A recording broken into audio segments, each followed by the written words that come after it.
Rockets. Okay, let's get the positives out the way first for this game. Or the more important thing, Curry's ankle. I don't think it's that big of an issue. They took him out early. He still had 24 points in the half. They didn't need him the rest of the game. I think he'll be fine. I don't think it's as big of a deal. The whole world can breathe a sigh of relief. Because the next game isn't until like Monday or Tuesday. So they're home. They'll get treatment. I think he'll be fine. So now for the fun part. So James Harden, right? Man, it's not even. It's just so. By the way, before I get into this, I'm watching this Clippers game, and I saw my man Max Rappaport tweet this, and I just really like this tweet. He said, "This is at Max Rappaport, Sixer fan. DeAndre dominating games despite having broken touch and hands worse than Jason Pierre-Paul illustrates why Embiid is such an insane prospect." which is very true, because DeAndre has terrible touch, but he still gets all these rebounds and still gets these points. But Embiid is bigger. It's just so much more talented on his feet, and I just had to plug that. So get well, Joel. We are on our way. We're on our way soon. But Embiid to the lotto night. Yeah, send Embiid, please. Yeah, man. But like here's the thing. James Harden. To that guy in the comments, I hope you're listening to this. I don't even know your name, but I appreciate you commenting. I appreciate you watching. I appreciate you disagreeing. I'm not gonna be vicious with it. I'm not gonna be venomous with this, but how about that defense, man? James Harden. Nah, dude. I'm sorry. You're not a superstar. You're just not. You can't put him on Chicago and they still have a top 10 defense. You don't put him on Chicago and he fills in Jimmy spot. Fine. No, Jimmy Butler's a two-way player. And you're seeing what a two-way player can do for you in the playoffs. Two-way player is going to affect the games, obviously, two ways. You play good defense, you play good offense. And what James Harden is showing me is that he can't show up in the playoffs. Ever since the Miami series, where he just went ghost, he has not shown up. He just hasn't. And his heart, and by heart, I mean the will to say, you know what, we're down 17 right now, but I'm going to keep coming. I'm going to keep fighting. I'm going to keep shooting. And I'm going to keep doing what I do. I'm going to get back on defense. I'm going to I'm going to get my hands in the passing lanes. I'm going to take those charges. I'm going to go for those steals. None of that. I see none of that with him. Don't even get me started on Dwight Howard. Dwight Howard is so fucking garbage. I'm like, Dwight Howard, dude, no. Like, it's gotten to the point where I'm calling him garbage, and I actually mean it. And I actually mean you literally suck at basketball. Like he turned around, like he had a wide open dunk and he blew it off the back iron. And I'm just like, you suck at basketball now, man. Like you really are bad at what you do. Like, I saw him do a jump hook. He missed the entire rim. Yeah. That's the one I was gonna bring up. He missed the entire rim. Didn't even hit from the rim. I saw him try to take a charge, and the guy went right past him. Like, it's just bad, man. It's just really bad, and this team deserves everything that it's getting. From firing Kevin McHale, who got you to a Western Conference Finals, to just dating Khloe Kardashian. Like, this is the perfect season for real. This is exactly what y'all deserve. And for those who think Dwight Howard's not playing because, he's just not inspired, then that's even worse.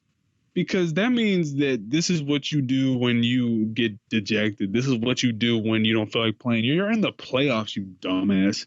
Like, you're in the playoffs and you're acting like a fucking baby, if that's the case. But the other case is you just suck. So either way, it's a lose-lose situation no matter what the reasoning is for Dwight Howard. James Harden, just take the D out of his name and just names him James Heron. Like, dude, James Heron, he is so terrible on defense. He just shows no heart. The team, oh my God, Dwight went for the rebound and Patrick Beverly tried to get the rebound and they both tipped it out of bounds. It was just bad. And I'm gonna tell you this right now: if I'm Steve Kerr, I might rest Steph and Clay the whole series. I'm so serious. I'm so serious. They might not need them to beat the Rockets, man. They might not need them. And the thing is, I'm partially kidding, but I'm really not. They could really rest one or the other. But they might be able to get away with resting them both one game and be okay. Oh, my stomach. So rest up, Steph. Hashtag rest up, Steph. Sweep? That's a sweep, right? Man, I'm going sweep unless Michael Beasley has an out-of-body experience. Did he even play? I don't even know what he did. I don't know. I remember him. I don't know. Who is the coach? Like, I don't. Is JB all right? Bickerstaff? Yeah, Bickerstaff. He's supposed to be some great. I like him, but for interim. I like him.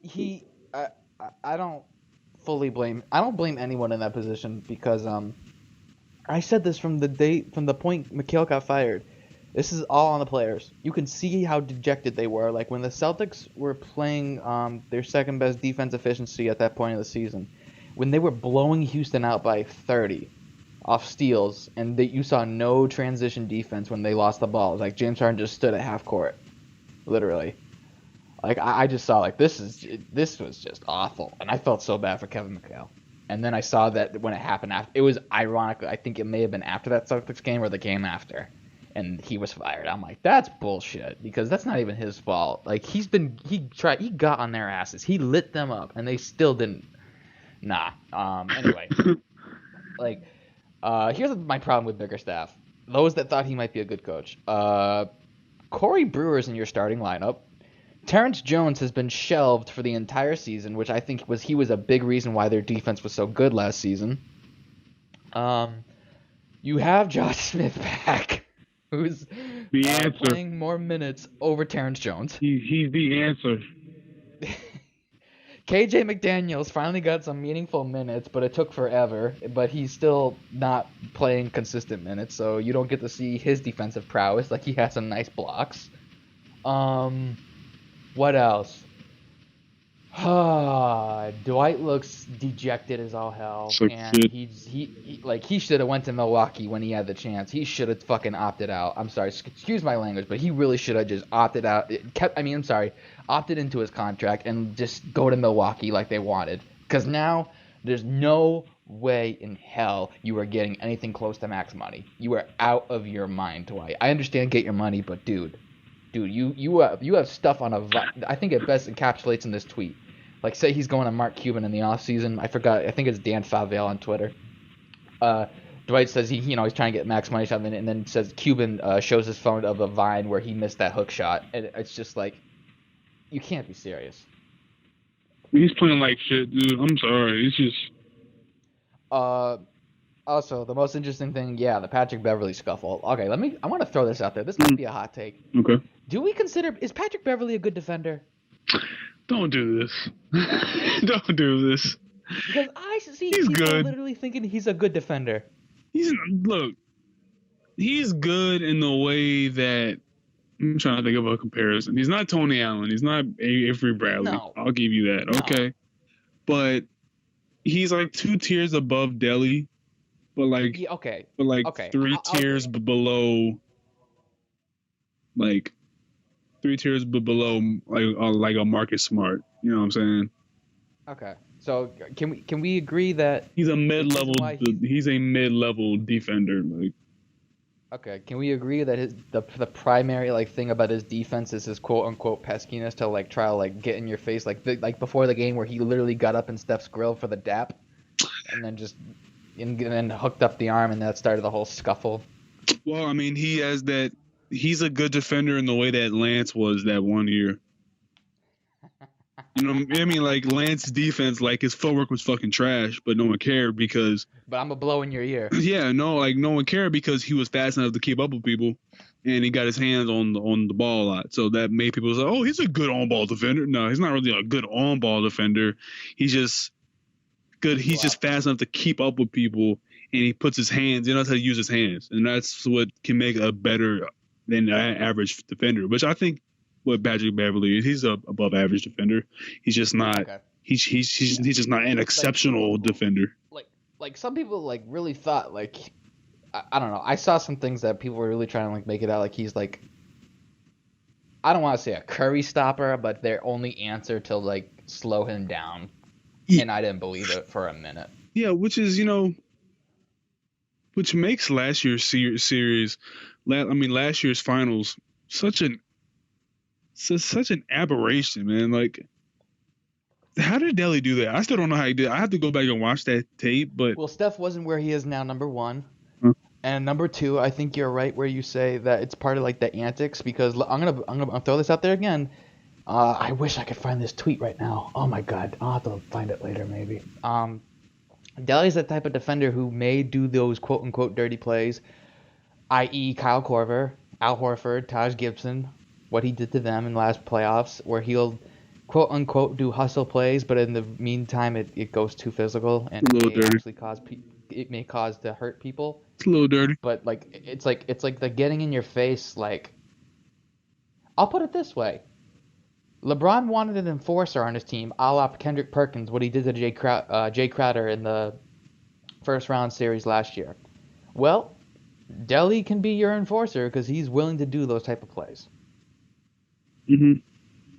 So yeah, it's a sweep for me. There's no chance in hell. Some people actually thought the Rockets could maybe get one because of James Harden's offensive game, which I don't even think is close to enough with the way the defense was locked up on them, and it was a joke. They clowned Houston. You're gonna have so much overtime. Let me put this way: Corey Brewer was your starting power forward. He was better as a sixth man for you last year.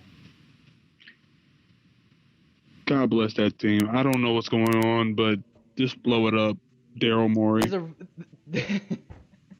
We better hope he has his job because he's not a bad GM. But this team is a mess. This team is a mess. I don't like anyone on this team. That's how much I don't like this team. The only person I like on this team is Trevor Ariza and KJ McDaniels. If I'm sorry, people who get playtime, the only people I like is Trevor Ariza. Okay. I agree with you. Just trade KJ, please. Let's get him off this team. He needs to go to shit. Send him to the Clippers. I don't know. You get some play. Okay. That'd be good there. I don't know. They got a lot of forwards, but dude, anyway. Team is trash. This is a sweep. The Jazz should have made it. This is a sweep if I ever seen one. Just God bless, because that's all I gotta say is God bless. Because Steph, just sit out. Just sit these next 3 games, man. You don't need it, and they don't need you to beat this team. T-Rash. All right. Exactly.